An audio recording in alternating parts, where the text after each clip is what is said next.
Banking गुरु channel में आपका स्वागत है। आज हम अपनी इस वीडियो में स्टेट बैंक ऑफ इंडिया द्वारा लॉन्च्ड प्लैटिनम डिपॉजिट स्कीम उसके बारे में बात करेंगे, जिसमें वो एडिशनल इंटरेस्ट देने वाले हैं डिपॉजिट्स पे।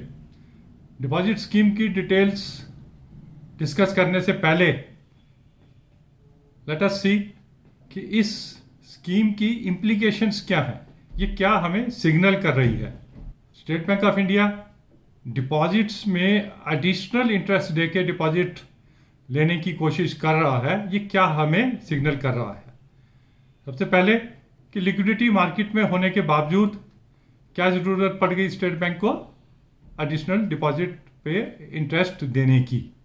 इससे क्या हम इन्फर कर सकते हैं। सबसे पहली चीज़ ये कि जो बिजी सीजन आने वाला है, फेस्टिव सीजन जिसे हम कहते हैं, अक्टूबर नवंबर जो शुरू हो जाएगा, उसमें स्टेट बैंक इज सीइंग कि there will be good demand for the credit. That's why they want कि फर्स्ट मूवर एडवांटेज लेके थोड़ा सा डिपॉजिट रेट चेंज करके अच्छे डिपॉजिट्स ग्रैब करने की कोशिश की जा रही है इस स्कीम के जरिए। Secondly, SBI is also signalling कि economy is opening up and it will start growing in the second, third and fourth quarter, which will be beneficial for all, especially बैंकों के लिए बेनिफिशियल रहेगा कि एक तो जो क्रेडिट ऑफटेक नहीं है वो थोड़ा और इंक्रीज हो जाएगा, खास करके एमएसएमई सेक्टर में, क्योंकि रिटेल सेक्टर तो फिर भी कुछ चल रहा है। एनपीए की रिकवरी, क्योंकि जब इकोनॉमी ग्रो करेगी, लोगों की इनकम बढ़ेगी, तो एनपीए की रिकवरी भी अच्छे होने के चांसेस हैं। तो ऑल इन ऑल बैंकों के शेयर्स अगले 2-3 क्वार्टर्स में अच्छा परफॉर्म करने चाहिए।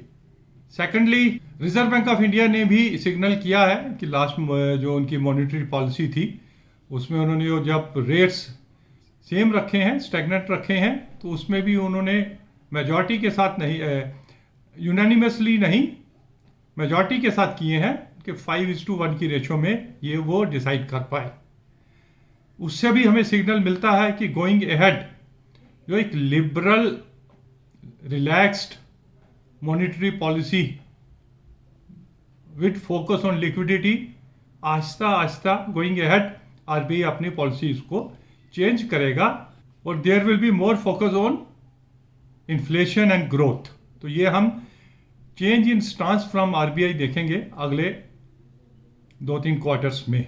अब उसका इम्पैक्ट शेयर मार्केट पे, जो इजीली अवेलेबल मनी है जो खास करके आईपीओज में जाती है, वो कॉस्टली हो जाएगी और आईपीओज इतने ज़्यादा या तो सब्सक्राइब नहीं होंगे इतने टाइम्स, या होंगे तो उनकी लिस्टिंग जो है बहुत हाई होगी, क्योंकि उनकी cost of applying in the IPOs बढ़ जाएगी।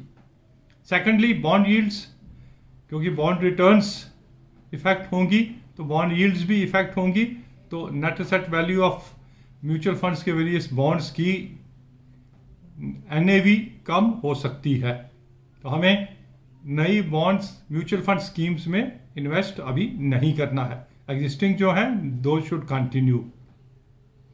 सिमिलरली, अगर हम ये मान के चलें कि नाउ ऑनवर्ड्स डिपॉजिट रेट्स बढ़ने शुरू हो जाएंगे, दीज हैव ऑलरेडी बॉटम्ड अप, तो हमें लॉन्ग टर्म अपने फंड्स को कमिट नहीं करना है।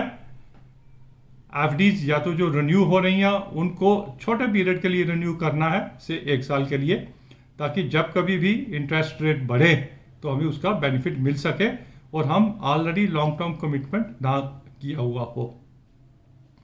तो ये कुछ चीज़ें अगले आने वाले हम क्वार्टर्स में देखेंगे, जिसके लिए हमें अभी से तैयार होना है।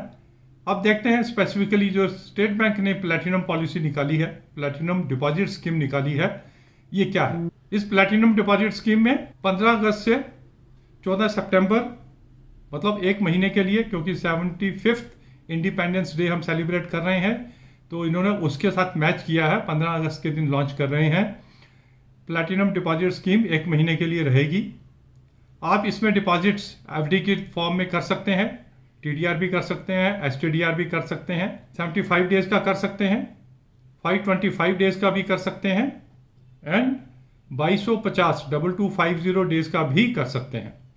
अगर आप 75 डेज का एफडीआर करते हैं तो जो एग्जिस्टिंग रेट्स है उस पर 5 बीपीएस एडिशनल मिलेगा, मतलब 0.05% एडिशनल इंटरेस्ट मिलेगा। से अगर 5% है तो 5.05 आपको इंटरेस्ट मिलेगा।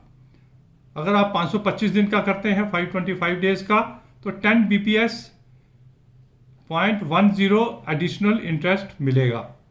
अगर 2250 दिन का करते हैं तो 15 बीपीएस इंटरेस्ट आपको एडिशनल मिलेगा। 2250 दिन में जो मैक्सिमम इंटरेस्ट मिलेगा 5.55 का आज की डेट में मिलेगा अगर आप इसमें इन्वेस्ट करते हैं। सीनियर सिटीजन्स को स्टेट बैंक 0.50 ऑलरेडी एडिशनल देता है। जो भी आपका रेट होगा उस पर एडिशनल 0.50 आपको मिलेगा अगर आप सीनियर सिटीजन्स हैं। सीनियर सिटीजन्स के लिए ही वी केयर करके जो स्टेट बैंक की स्कीम है, जिसमें 5 साल और 5 साल से ऊपर के लिए आप फिक्स डिपॉजिट कर सकते हैं, उसका रेट है 6.20 जो कंटिन्यू रहेगा। अभी उन्होंने 30 सितंबर तक वो स्कीम एक्सटेंड की हुई है। अब इस प्लैटिनम डिपॉजिट स्कीम में बाकी सभी टर्म्स एंड कंडीशंस जो एफडी के लिए होते हैं, डिपॉजिट्स के लिए होती हैं, वो लगेंगे। जैसे प्री मैच्योर पेमेंट भी आप करवा सकते हैं with all those terms and conditions जो एग्जिस्टिंग है। आप इस पे लोन भी ले सकते हैं। Like that all those terms and conditions of the existing deposits वो रहेंगी। और ये टोटल जो हम स्कीम की बात कर रहे हैं, आपका टोटल डिपॉजिट रिटेल डिपॉजिटर्स के लिए है, जिसे हम कहते हैं कि आपका टोटल 2 करोड़ से कम का डिपॉजिट होना चाहिए बैंक में, तभी ये आप स्कीम आपको एप्लीकेबल करती है। अगर 2 करोड़ से ज़्यादा आप डिपॉजिट करना चाहते हैं या किया हुआ है तो ये आप बेनिफिट नहीं उठा सकेंगे। तो ये तो रही स्कीम की डिटेल्स। अगर आपके पास एडिशनल फंड्स हैं तो हमारा सजेशन है कि 75 डेज या 525 डेज के लिए आप लगा लीजिए। 2250 दिन के लिए अपने फंड्स कमिट ना कीजिए। जो 0.05 या 0.10 जो एडिशनल मिल रहा है उसका बेनिफिट आप उठा सकते हैं। Thank you very much for watching this video.